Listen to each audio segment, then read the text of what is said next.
Hey everyone, it's Tuesday, July 8th. I'm Vineet Brach here in the CBC Vancouver newsroom. Here's what's happening today. Well, U.S. President Donald Trump says he will announce 50% tariffs on copper that's imported into the U.S. The Trump administration announced an investigation into U.S. imports of metal in February, and the investigation looks at the national security impacts of copper imports. Now, Canada overall is a major exporter of copper to the U.S., but BC's provincial data from last year shows that the province didn't export any copper to the U.S. And BC's police watchdog agency is looking into an incident in Surrey last night. The Surrey Police Service confirms there was an officer-involved shooting. There was a large police presence near 194th Street and 66A Avenue. Surrey police say it involved an RCMP officer. The Integrated Homicide Investigations Team says it was deployed and is investigating a homicide. IHIT called it a complicated case. Further details are expected to come later from Surrey RCMP and from the Independent Investigations Office. Meanwhile, police in Langley are investigating a daylight shooting there. Police say shots were fired late yesterday afternoon near Meadow Edge Park at Willoughby Way and 200th Street. A 48-year-old man was transported to hospital with undisclosed injuries. RCMP say the investigation is still in its early stages and they're still trying to determine a motive. Anyone with information or dashcam video from the area between 5:15 and 5:45 yesterday afternoon is asked to contact Langley RCMP. And Vancouver City Council is set to review a motion that would bring more business to the downtown east side. So it would allow entrepreneurs, artists, or social enterprises to open up in vacant storefronts on a temporary basis without having to rezone the space, unless it's needed to meet safety standards. So the city councillor who tabled that motion told the Early Edition this morning that he sees it as a way to really build community. Hear that there's a lot of people who would love to be able to get started. Now, this is a neighborhood that has its own unique challenges. I know that we would love to see more vibrancy in that community over time. And this is not in any way going to displace any residents. It would actually probably, I think it would be welcomed to see more businesses, more open storefronts, and just the availability, maybe at some point, some services that the community could use. So again, we have to try everything right now. According to city data, the vacancy rate for storefronts in the downtown east side is around 32%. It says the vacancy rate considered healthy for an urban neighborhood is between 5 to 7%. And BC is thinking about changing regulations that would ban the breeding, sale, and future ownership of exotic cats. So lions and tigers, jaguars, leopards, and cheetahs, they are already regulated here. But species like servals, carcacals, ocelots, and other wild cats aren't, allowing them to be kept as pets. So if approved, all exotic and non-domesticated cat species would be added to the list of animals under the Controlled Alien Species Regulation in the Wildlife Act. The province says that current owners would be able to keep their exotic cats as long as they apply for a free permit and meet basic care and safety needs. And that's what we have for you so far. I'm Vineet Brach. You're watching CBC News BC. Stay with us. BC Today is coming up next.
Good afternoon, and thank you for joining us. U.S. President Donald Trump's ongoing trade war has increased calls to break down barriers to interprovincial trade.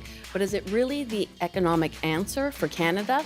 And despite roughly 20% of Canadians living with chronic pain, it's still largely misunderstood and ignored by many, including medical professionals. We'll look at why and what needs to be done. I'm Amy Bell, in for Michelle Elliott. This is BC Today.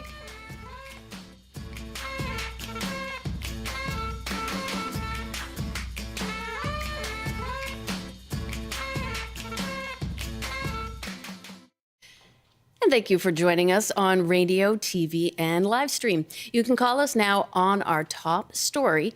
Are you in favor of easing interprovincial trade? Our number is 604-669-3733. You can also call us at 1-800-825-5950. Hit pound 690 on your cell phone. You can also email us bctoday@cbc.ca or comment on our TikTok live at CBC British Columbia. And the dialogue on interprovincial trade barriers in Canada continues through this week. On Monday, Ontario and Alberta signed a memorandum of understanding to ease interprovincial trade restrictions. But now a new report questions the economic benefits promised by the federal government. Released by the Canadian Centre for Policy Alternatives, the report argues that so-called barriers to trade, investment, and labor mobility within Canada are significantly overstated. It also characterizes the government's push for internal free trade as largely political theater. So are you in favor of easing interprovincial trade? And what would BC have to sacrifice in order to break down interprovincial trade barriers? Call us at 1-800-825-5950, 604-669-3733, pound 690 on your cell phone, and you can email bctoday@cbc.ca. Joining us now is Michele Cadario. She is the Executive Vice President of Rubicon Strategies and a panelist on CBC's Power and Politics. Good afternoon, Michele. How are you? I'm great, thanks. How are you? I'm doing well. So where do you stand now on this sort of changing dialogue on interprovincial trade? Do you agree that it's largely political theater? Not in any way. Okay. You know, I was part of the federal government. I worked for Finance Minister Paul Martin, and I worked for him as Prime Minister. And in all of that time, bringing down interprovincial trade barriers, even that long ago, was a priority issue. I also worked for BC Premier Christy Clark. And at the provincial level, our goal was to try and get, working with the other Council of Federation premiers to get interprovincial trade barriers down. So I don't quite know why the report came down so negatively. And even if I would concede that perhaps some of the numbers were perhaps overinflated in terms of the expectations, that doesn't mean it's still not a good thing, even if the numbers are a little bit less in terms of the economies. You talk to so many businesses across Canada, and some of the restrictions from province to province, they just kind of defy common sense. And I know living in Ontario now, I would sure like to be able to buy BC wine off of in the liquor store here. Well, and I think that's a common thing. And you mentioned you have long experience with different government, and this conversation has been happening for so long. What are then the most persistent trade barriers between the provinces today that are still stalling it? Well, so much of it is kind of rooted in just because it's hard. Every province has its own kind of legislation, and they've dealt with industry in a certain way. Work safe requirements, as an example, are more of a provincial jurisdiction. But then you think about it at a broader level, it's kind of because the federal government doesn't have overall responsibility for it. For example, safety vests vary in terms of what has to be on a safety vest or not from province to province.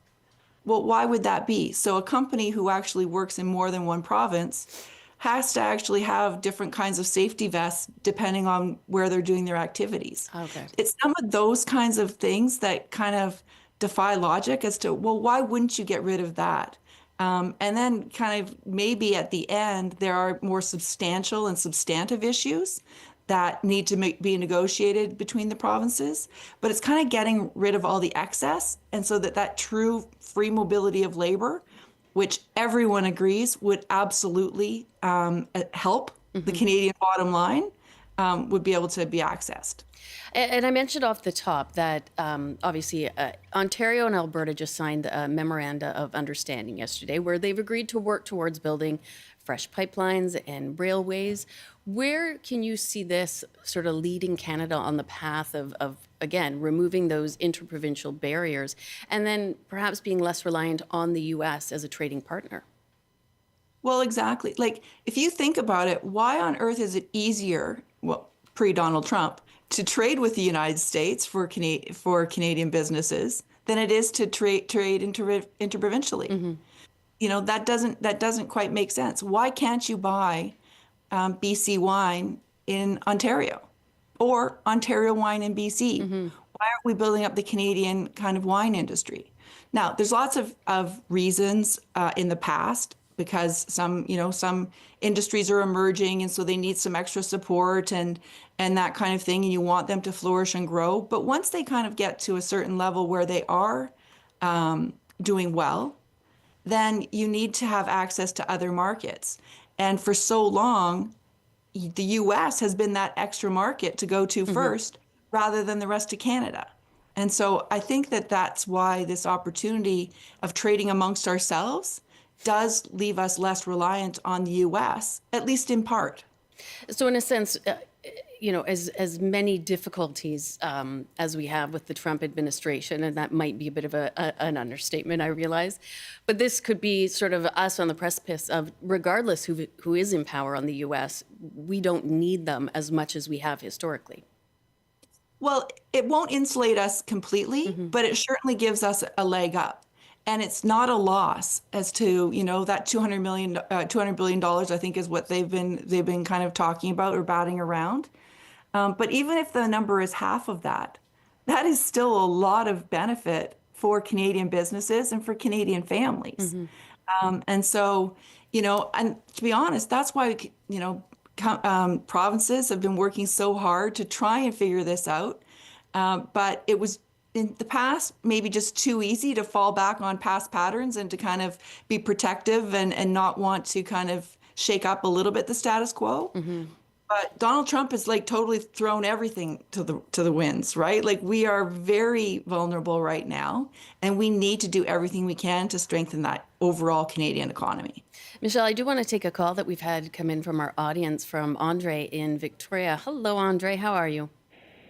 Hi, how are you? I'm doing well. So what are your thoughts on opening up barriers to interprovincial trade? I'm in favor of it. However, I think that we should adopt more of a European Union standard, and we should kind of do it nationwide. That way we would have, we'd already kind of be pre-ready to do more international trade, and we wouldn't be lowering ourselves to the lower standard of all the different provinces. I think that sometimes when we talk about international trade, we talk about dropping the trade barriers. It means that under a regulatory sense, we usually have to figure out, well, is the regulatory standard going to be at this province's level or at that province's level? And I think we tend to adopt the lower level, and I think that's the wrong move. I think if we just kind of standardize it by moving more towards the European Trade Commission model, then I think it would benefit us greatly as a whole. All right. Thank you for that, Andre. Michele, I'll let you react to that. Well, I think Andre raises an interesting point that because it is so interconnected, all of the economies, and there's so many different issues, they almost have to be taken. And this is why it happens so slowly, one by one. I don't think that anybody wants to kind of descend to the lowest common denominator. I would think that they would be able to find some kind of a median in terms of requirements. And I'm not super familiar with the European model, but I do know that they ceded a lot of authority to the European Union as a kind of governing body. I'm not sure that the provinces would ever be willing to do that, to cede any authority on any issue to the federal government. Yeah. So I think that that's why they've taken this approach. And that's also why it's so important that there's dialogue between the provinces. The federal government sure has a role to play, but so much of it actually is between the provinces. And I suppose that brings up the question of, are there provinces that stand to benefit greatly from opening up interprovincial trade and some that it might negatively impact them? I haven't seen any data to suggest that. Okay.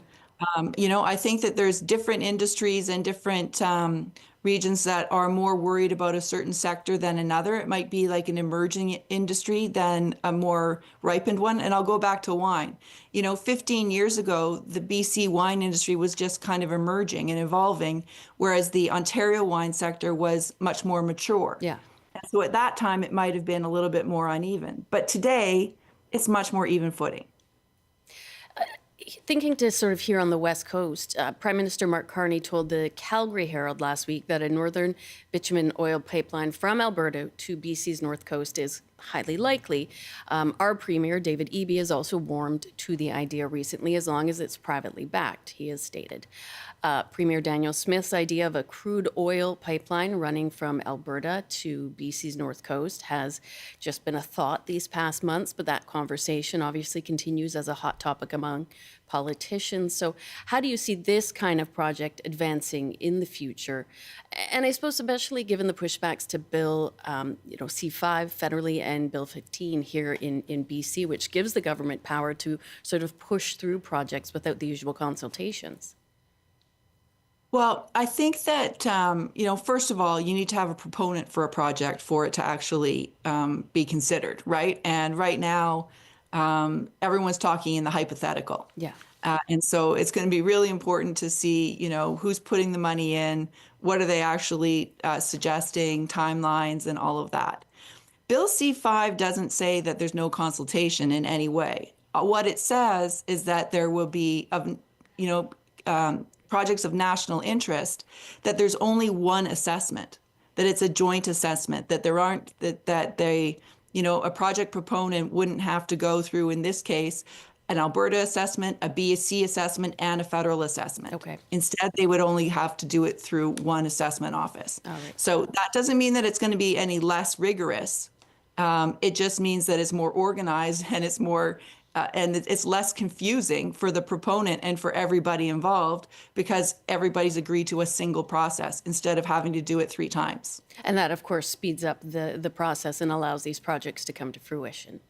Exactly. Thank you. I really appreciate you making that clarification that I failed on, so I appreciate that.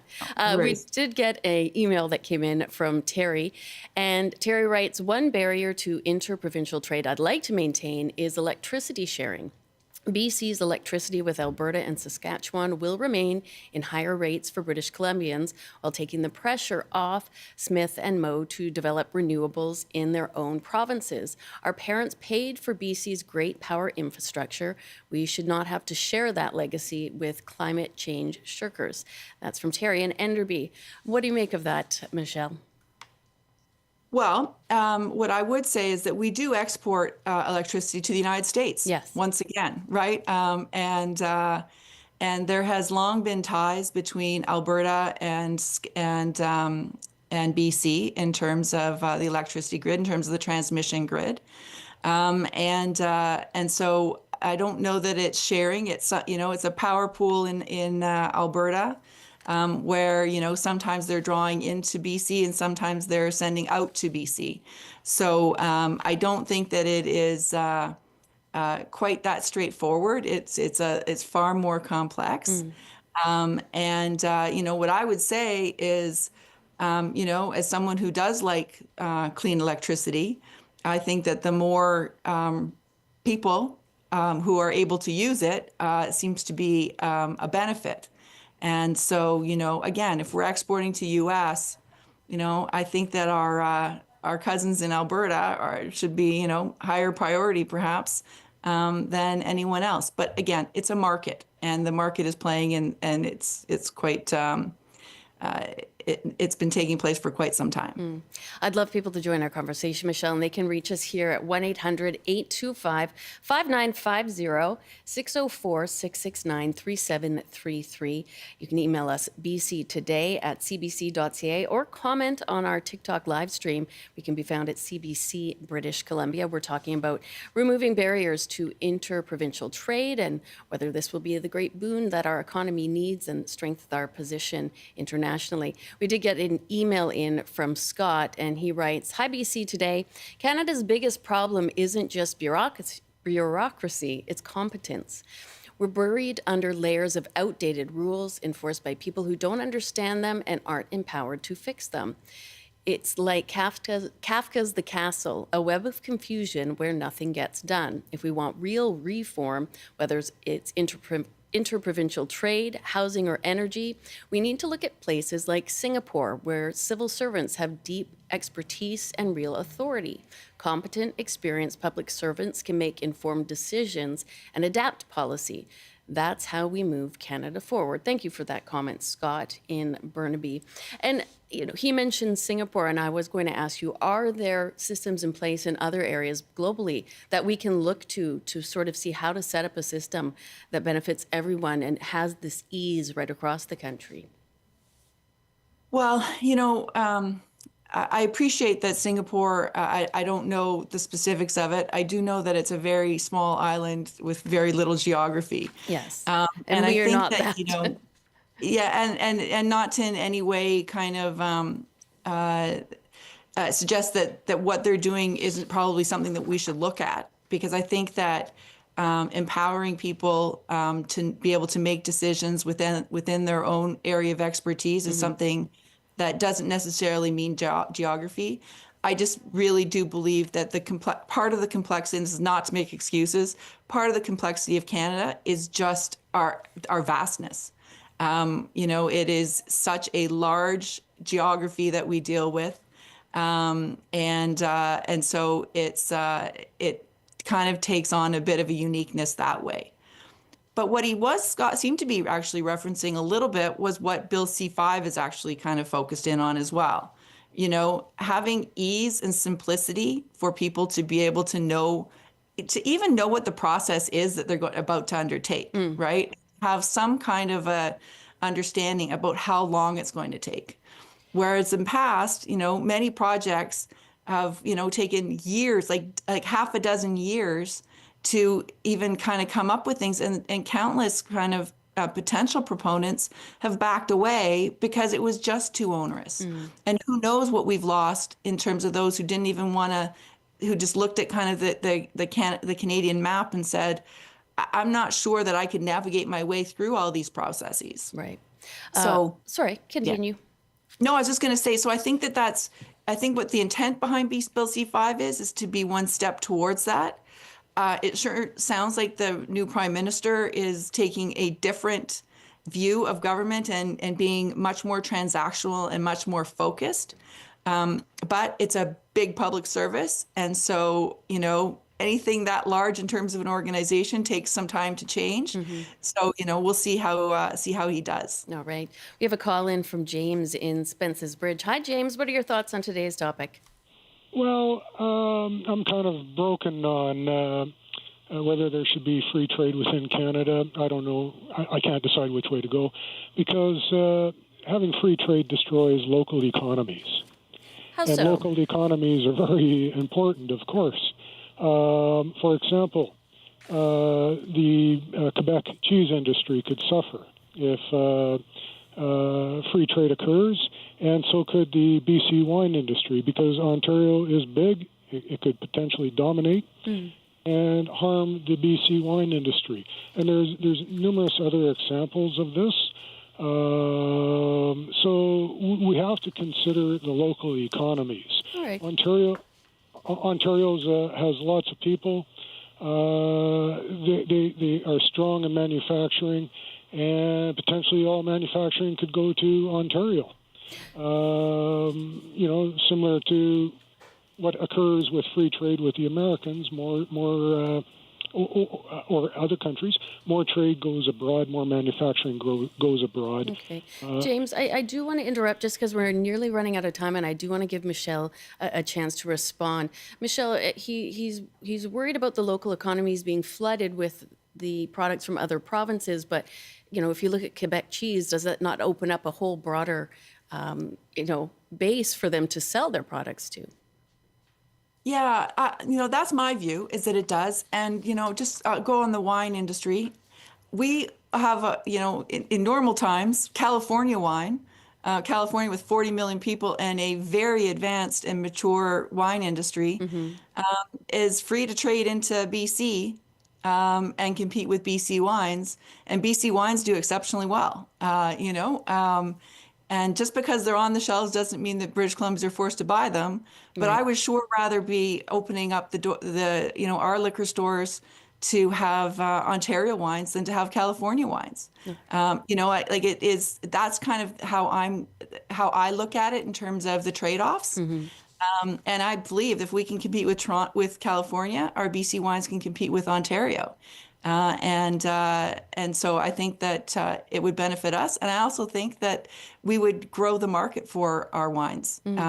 Why focus on having to go all the way to Asia to sell our wines, which many of our wine folks are doing. That's true. When it's so much closer here at home. Michele, I wish we had more time, but this is all we have left in the segment. But I really appreciate taking time with us. It was a pleasure to chat with you. Happy to. Have a great day. You as well. That was Michele Cadario, the Executive Vice President of Rubicon Strategies, and she joined us from Dryden, Ontario. It is 12:27, and this is BC Today.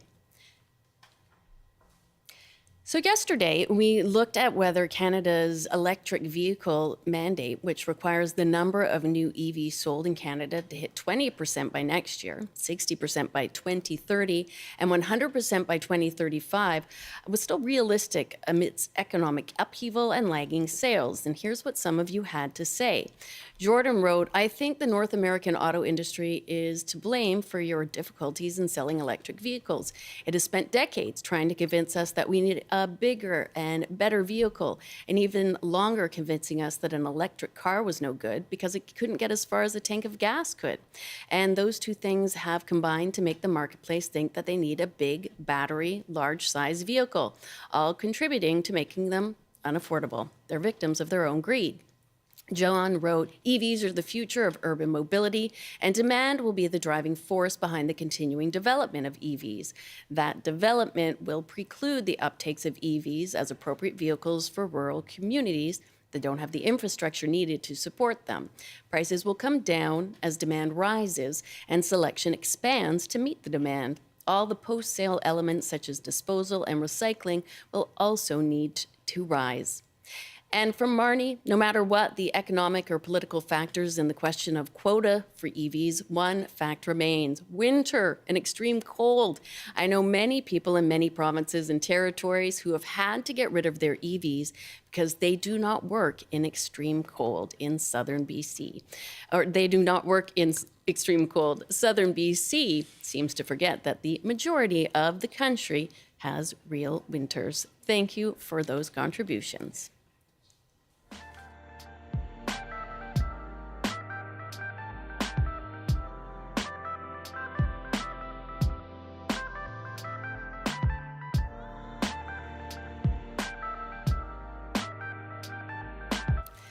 And this is BC Today on CBC. We're on Radio 1, CBC Television, and live streaming on our website, cbc.ca, YouTube at CBC Vancouver, and we're on the CBC News app. Coming up in our second half, we're going to be looking at living with chronic pain and what supports we can provide people that are dealing with this on a daily basis. Right now, though, it is time for the CBC News to 12:30 with Robert Zimmerman.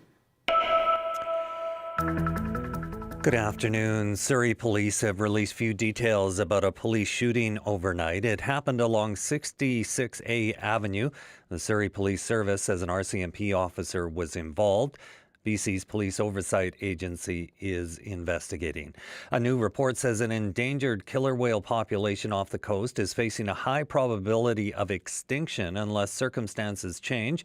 The report from a group of scientists makes several recommendations, including limiting fisheries, eliminating toxic chemicals in the whale's food chains, and the adoption of enforceable underwater noise standards.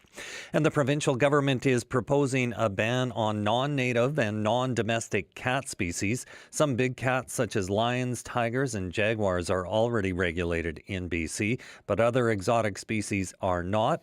If the ban is approved, it would allow current owners to keep their exotic cats for the remainder of the animal's life. And now the forecast on the north coast. Showers this afternoon with a high of 33. Highs reaching 22 and mainly cloudy in the Peace.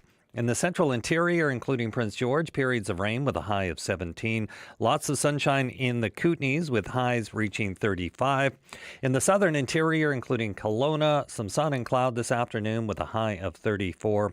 And for Metro Vancouver, Greater Victoria, and the Fraser Valley, some sun and cloud this afternoon with highs reaching 23. That's your CBC News update from Vancouver. Thank you, Robert. And 4 BC Supreme Courts are rescheduling criminal trials when Vancouver hosts 7 games at FIFA World Cup next year.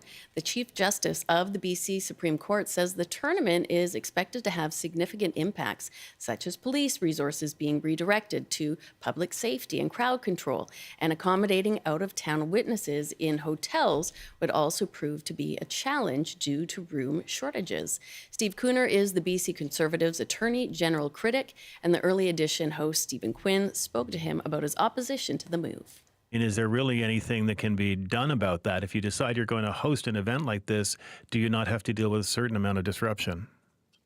Well, we have to see what sort of impact analysis was done by the provincial government and how they plan to actually deal with the disruptions, especially when we're dealing with already many issues that are hitting the criminal justice system. And whether we could have better resourcing in terms of having more staff that could kind of deal with the congestion. If we had more staff, would that actually alleviate the problem? If we had more access to, say, technology where we can have more remote proceedings, would that help? So all that stuff needs to be looked at.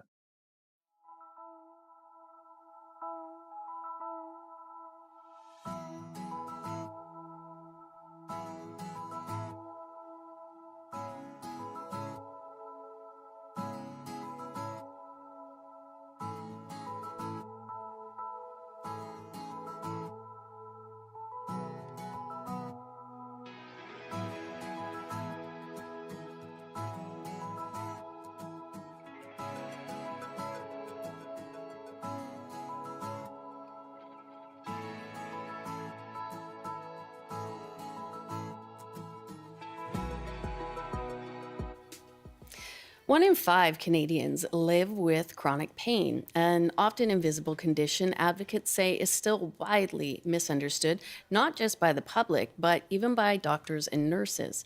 Chronic pain not only impacts a person physically, the mental and social effects can be far-reaching. So we want to hear from you. Do you live with chronic pain? And what are the impacts on your life? And how can we better support people living with chronic pain? Call us at 1-800-825-5950, 604-669-3733, star pound 690 on your cell phone if it's safe to do so. And you can email bctoday@cbc.ca. Joining us today are 2 guests. Jennifer Honey is a Vancouver-based nurse who lives with chronic pain, and she joins me in studio. Hello, Jen. Hi. Thanks for coming in. And Dr. Norman Buckley is a chronic pain specialist who is the scientific director of the Chronic Pain Network, which is a Canada-wide collective of patients, healthcare professionals, educators, and policy advisors. Hello, Dr. Buckley. Hi, how are you? I'm doing very well. Jen, I'm going to start with you. If you're comfortable, can you share a bit about your journey with chronic pain, what it is, when it began? Yeah, I was diagnosed with CRPS 9 years ago after I broke my arm. I very innocuously broke my arm playing softball, had a surgery to repair it, and developed a really rare, complicated neurological problem afterwards, which doesn't hit many people. It's complex regional pain syndrome, which is basically my central nervous system and peripheral nervous system still think my arm is broken. So it affects the pain pathways, but I also get swelling, redness, different temperature changes that affects day-to-day every activity. So when my heart rate goes up, my brain thinks my arm's broken. It affects, I wear a sleeve because temperature changes, wind in the room, my clothing, my arm, it's always broken. So it's been a long journey. It's affected everything I do, and it's a slog. When did the break of the arm happen, and then how soon after did you realize this was not normal pain that was continuing? It was about 2 weeks after. So I had surgery right afterwards. Honestly, it was when our kids were in kindergarten. And I thought this would be great, having a couple weeks off work at the end of kindergarten, and I can hang out at, school. And but about 2 weeks after the surgery, I realized it was getting more painful and not less. It was objectively healing, less swelling, less redness, but I was having more pain. And the pain doctor thought, maybe I was not responding to the medications, although I should not need heavy medication anymore. It should be getting better. Right. And when they took the cast off after the surgery, I actually thought my skin had come off. The pain was so severe that I almost passed out. I thought I was going to vomit. They tipped me back on the bed, and I couldn't believe that nobody was reacting the same way I was, because I thought I was going to pass out, because I thought my skin had actually come off. And when I looked at my arm, it looked completely normal. And there's that disconnect. Yeah. Complete disconnect. Why am I feeling this? Yeah. Dr. Buckley, sorry to interrupt, but when you hear a story like Jen's, what goes through your mind? Is this sort of the common journey? It can be something fairly innocuous that kicks off this chronic pain. How does it impact people in different ways? Well, I think you've just heard a very good description of the sort of thing that we would often hear in a pain clinic. That somebody, the fact is, in Canada, about 20% of the population will experience pain that is persistent and intrusive enough to affect their ability to conduct their daily lives, to attend work regularly, to enjoy their lives. And it frequently, pain, acute pain, as you heard, if you break your arm, that first pain is good. It helps. It says, you've just broken your arm. Don't do anything with it until it gets better. Right. And typically, 80% of the time, people will go on and recover no matter how badly we treat their pain in the acute state. And how well you get treated varies from place to place and person to person. But there is a subset of people or subset of conditions that lead to one going on to have pain. The complex regional pain syndrome that Jennifer just described, is, as she said, somewhat unusual, but in pain clinics it's not unusual, and that's who gets to pain clinics. But it seems that when you develop chronic pain, what's happened is that your central nervous system has failed to go through the process of recovery that usually occurs, and it's changed, and now it maintains those signals. So the protective signal that helped to mobilize your arm initially and keep it still while it's recovering, now that signal persists even though there's nothing going on. It's like the fire alarm that shorts out and keeps ringing and ringing and ringing even though there's no fire in the building. And that just sounds obviously painful, but exhausting. And I would imagine there's a fair bit of despair realizing that this pain isn't going to be alleviated. How does that play out then in not just your relationship with your own body, but your relationship with others? How does it impact your family life, your work life, your social circle? Well, I honestly feel fairly privileged. I mean, I broke my arm in the most, impressive city for pain management. You know, I ended up at St. Paul's, so instantly I'm funneled into the most amazing pain center ever. I got into the clinic in 3 weeks, and I, as a nurse practitioner, I know people wait years sometimes to get there. Right. And because I'm not hung up with WCB and ICBC, I get to try all the things that my physician recommends. But I'm also fairly privileged in terms of demographics and, you know, my determinants of health and all those things. And my employer has great benefits and that kind of thing. But I think it was a huge identity shift. I mean, I couldn't dress myself for the first few months. I did take time off work. I couldn't hold a fork or a knife. I couldn't brush my teeth. Everything was with my left hand, all my private personal hygiene and all these things. I went from being a nurse practitioner, and then suddenly I was on the other side of the curtain, you know? Yeah. And suddenly the pain scale meant something else. I'm at work and hearing people saying, I don't really think that doesn't look like a 7 out of 10. And I'm thinking, You don't know. actually.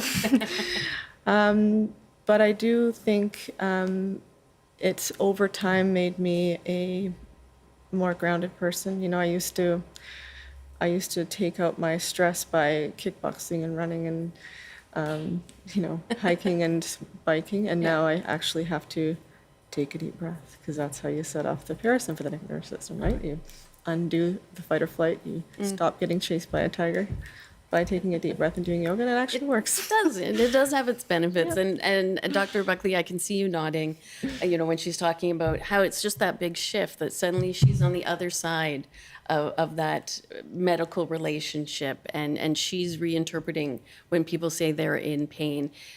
You know, I don't want to say that's a silver lining, because this is not a situation that has many silver linings, but is that something common that we do see?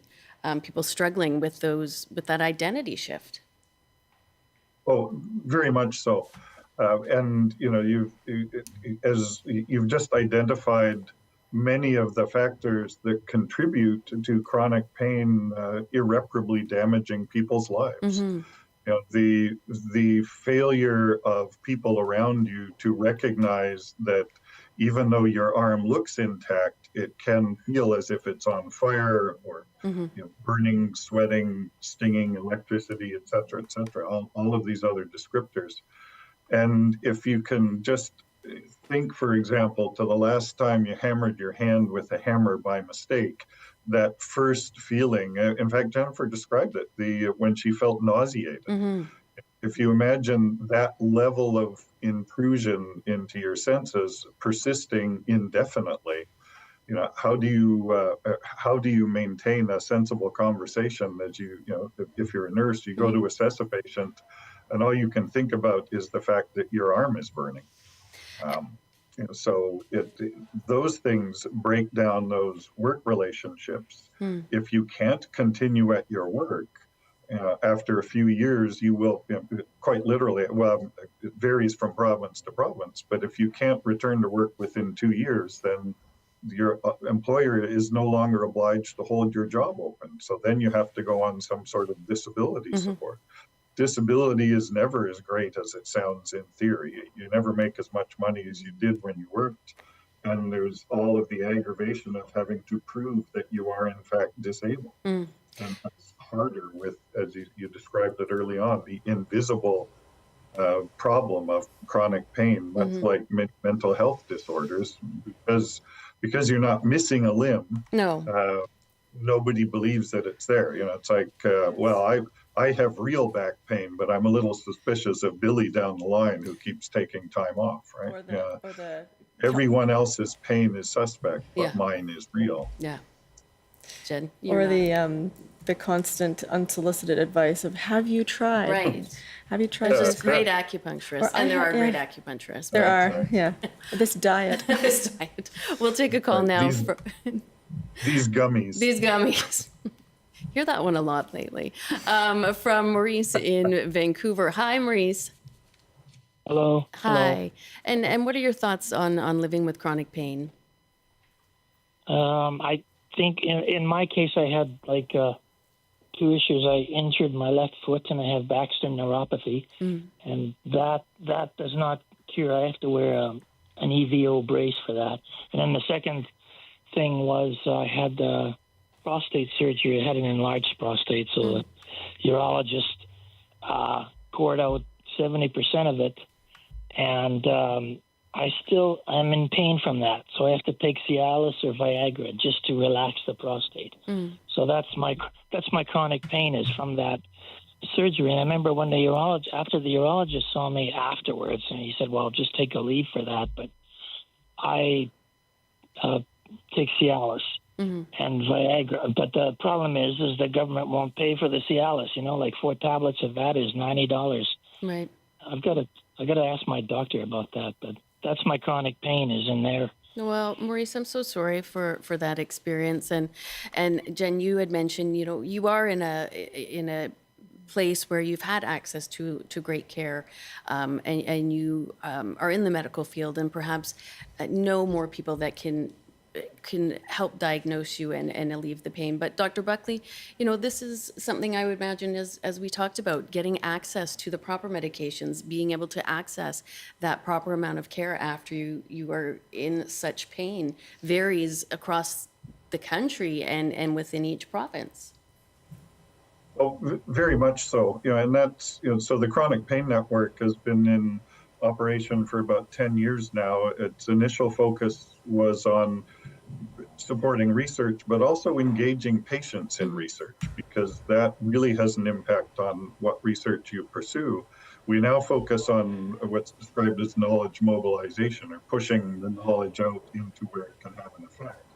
But in British Columbia, for example, British Columbia is very fortunate in that it has an organization called Pain BC, which has been going for about, actually almost 20 years, but 15, 17 years now. And it has created a lot of resources for patient support, direct patient support. So it's a not-for-profit, although it collaborates very closely with government, and it's had some leadership roles in some of the pain initiatives in British Columbia. But if you go to the Pain BC website, for example, if you Google it, it will link you with things like patient support lines, which is a phone service that you can call, support and wellness groups,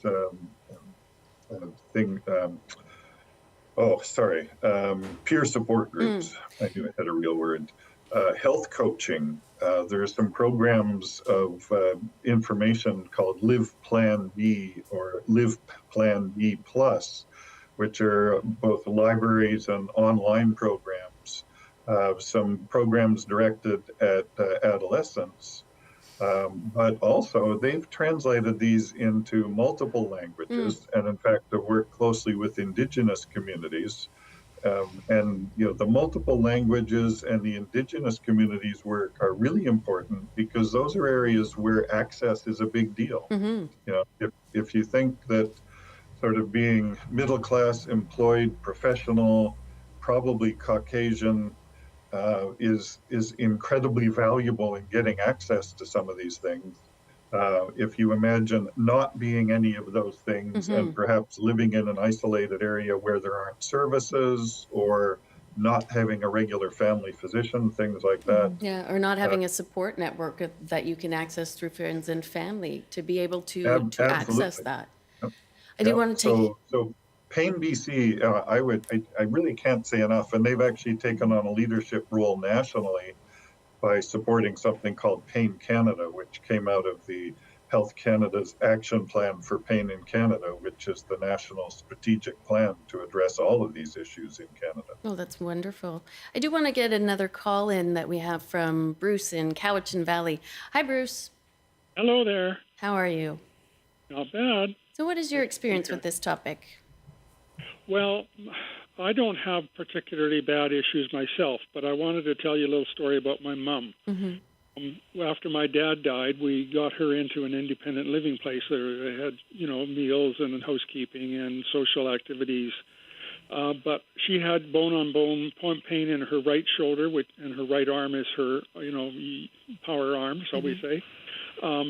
And we tried different kinds of injections and other treatments, and a combination of fentanyl patches and Tylenol and stuff like that. And in order to give her any comfort, we would have to have raised the fentanyl dose to such that she was unstable and subject to falls. So eventually we were able to get her into a full care facility where she is now. But even before we got her moved, she had withdrawn so much from the social activities and the interactions that her brain was starting to shut down. She forgot how to run the TV remote, and where she used to record her own programs to rewatch on TR, she couldn't even figure out how to make that work anymore. So, she's continued to withdraw, and it's the withdrawal because of the pain, the discomfort, the distraction, and what have you, that is leading to, over the last 2 years, a significant mental decline. Because she's not socializing, she's not interacting, she doesn't have radio, doesn't read much or anything like that.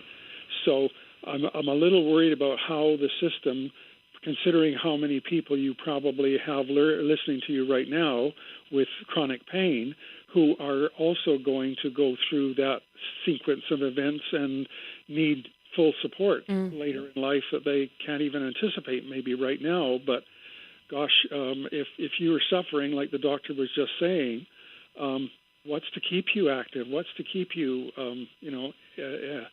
involved in things? Bruce, I thank you for sharing that, and I'm so sorry to hear about your mother's condition.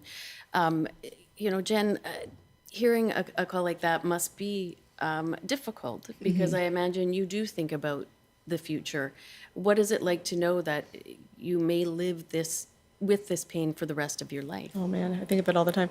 And actually that resonated with me because my family doctor left town a couple of years ago, and finding a new family doctor It's difficult. who is willing to take on someone with complex pain. I mean, the first person I found said, well, I don't do pain.